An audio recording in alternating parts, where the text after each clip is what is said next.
ये 2009 की बात है। हमारी कथा मध्य प्रदेश में नर्मदा जी के किनारे हो रही थी। राम कथा थी। हमारी अवस्था भी बहुत छोटी थी। तो उस समय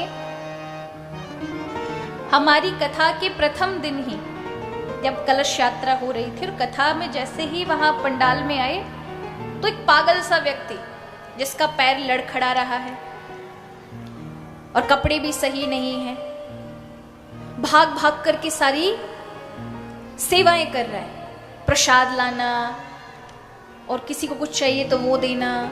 अब हमको लग रहा था कि यजमान परिवार की ओर से है, यजमान परिवार को लग रहा था ये हमारी ओर से है और कोई इसको रोक टोके नहीं। वो हर कार्य कर रहा है। हम जहां रुके थे हमारे यजमान पर, उनके भी घर में जाकर हर चीज को संभालना, सेवा करना 2 से 3 दिन। अब हमको लगा कि ये व्यक्ति इस परिवार का बहुत अच्छा व्यक्ति, देखो रहता विक्षिप्त की तरह, पागलों की तरह है, इसके पैर में भी परेशानी, किंतु इतना भाग कर सेवा कर रहे। हमने यजमान परिवार को उस दिन शाम के समय बुलाकर कहा कि ये व्यक्ति आपका कौन लगता है जो आपके घर में इतनी सेवा दे रहा है, कथा पंडाल में भी सारे टाइम खड़ा होकर सेवा देता है, लोगों को पानी पिलाता है, सब कुछ करता है। तो उन्होंने कहा नहीं, वो हमारे साथ नहीं है, हमारा तो कोई नहीं, वो आपके साथ है, आपकी टीम में। मैंने हमारी टीम में कौन, कैसे हो सकता है, वो हमारी टीम में है ही नहीं। और जब हम ऐसा हमें आश्चर्य हुआ कि व्यक्ति है कौन, एक बार बुला के लेकर आओ, तो वो व्यक्ति गायब था ही नहीं। और पूरे 6 से 7 दिन हमारी कथा हुई, नहीं दिखा वो। हमको बड़ा आश्चर्य हुआ, हमारे हृदय में बड़ी ग्लानि हुई। पर कुछ दिन बाद एक संत महात्मा के द्वारा हमको पता चला कि आपकी कथा में श्री हनुमंत लाल विराजमान हुए। और वो सिद्ध महात्मा जी ने जब बताया तब हमको बड़ा कष्ट हुआ कि हमारे यजमान परिवार ने खूब सेवा कराई उनसे, अनजाने में ऐसा अपराध किया। और ऐसे ही वेशभूषा से हनुमान जी महाराज आते हैं, ऐसे ही वेशभूषा से। कई ऐसे महात्माएं हैं जिन्होंने साक्षात में राम कथा के मध्य हनुमान जी का दर्शन किया है। अनसुईया आश्रम चित्रकूट के एक महात्मा जी, प्रतिदिन उनके यहाँ एक बानर आता था। वो सुबह 4 बजे माला लेके बैठते थे तो पर्वत से उतर कर आता था, और सत्य घटना है ये। तो उस समय आज से 10-20 वर्ष पहले इतना ज्यादा कुछ व्यवस्था नहीं थी, तो वो बाहर से जो कुछ मिल जाता था महीने भर की व्यवस्था करते थे। तो वो बंदर आकर उनका टिक्कर जो बनाते थे वो प्रतिदिन लेके जाता था। एक दिन जब आश्रम में आटा नहीं बचा तो उन्होंने कहा कि तुम रोज तो लेने आते हो, हम क्या भूखे मरे, हमारी व्यवस्था कौन करेगा? अगर तुम्हारा भी हम ध्यान रखेंगे तुम्हारा तो भजन बंद हो जाएगा। इसलिए अगर तुम में कोई शक्ति है तो अपनी भोजन की व्यवस्था बना करके रखो, तब लेने आना। वही बानर वहां से 25 किलोमीटर एक गांव था, एक किसान व्यक्ति खेत में सो रहा था। उसको रात्रि में आकर के एक तमाचा लगाया और वो किसान उठता है तो देखता है कि सामने एक बंदर खड़ा है और वो गायब हो गया। तो सोचता है स्वप्न देख रहा हूं, तो फिर से लेट गया। तो दोबारा से तमाचा लगाया, यहां से अनसुईया के आश्रम पर जाकर मेरे लिए 15 किलो चने भेज दे, अगर तूने नहीं किया तो तुझे सोने नहीं दूंगा।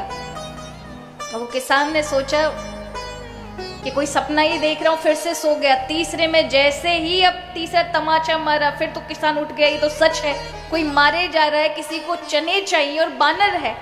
दौड़कर उसी समय वो 15 केजी चने लेकर के गया और 3 बज रहे थे उस समय।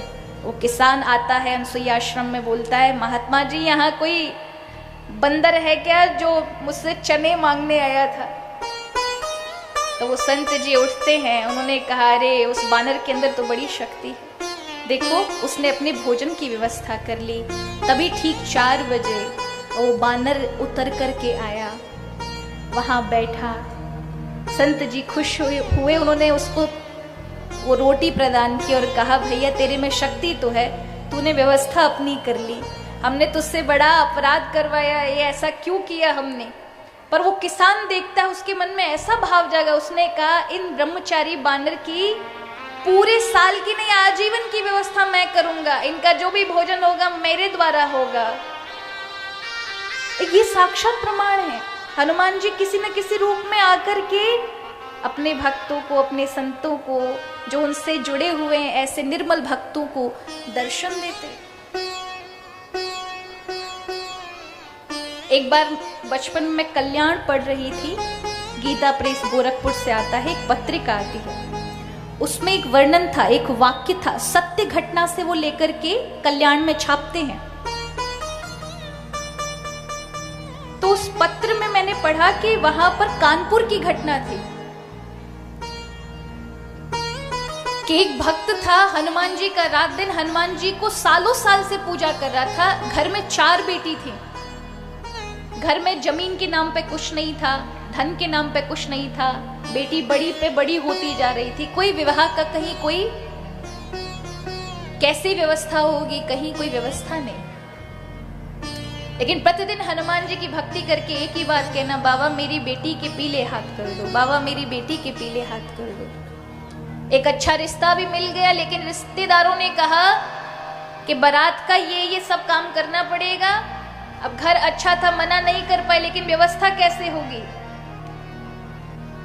और जिस दिन बारात का सिर्फ एक ही दिन शेष था, कथा तो उन्होंने बहुत बड़ा विस्तार में बताया, किंतु मैं आपको केवल साधारण रूप से कहूं कि जिस दिन एक दिन पहले जब बारात की व्यवस्था होनी थी, घर में कुछ भी नहीं था, उसी समय देखा कि एक बानर आया है जिसके हाथ में रूमाल में कुछ है और उसने आंगन में कुछ डाला। और वो दौड़ कर गई उनकी पत्नी, उन्होंने देखा तो उसमें कुछ आभूषण थे जो सोने के थे, और बस वो डालकर वहां से अदृश्य हुआ। रात्रि में उस व्यक्ति को आकर स्वप्न में हनुमान जी ने कहा, जा तेरी कन्या का इतना व्यवस्था कर दिया है कि उसके पीले हाथ हो जाएंगे, इसी से अपनी व्यवस्था बना। और उसी से उसने अपनी कन्या का विवाह किया। आज भी हनुमान जी को आप स्मरण करते, ये स्मृतगामी है, तुरंत आकर के अपने भक्त का कष्ट का हरण करते हैं। हमारे यहाँ कलयुग में 2 देवता हैं जो स्मृतगामी है। स्मृतगामी माने केवल स्मरण कर लो तो वहां प्रकट हो जाएं। पहले हनुमान जी और दूसरे हमारे ब्रज में गिरिराज जी, जिनकी परिक्रमा की जाती है। आप केवल स्मरण कर लें तो वहां प्रकट हो जाएं, अपनी शक्ति का प्रदर्शन करें। ऐसे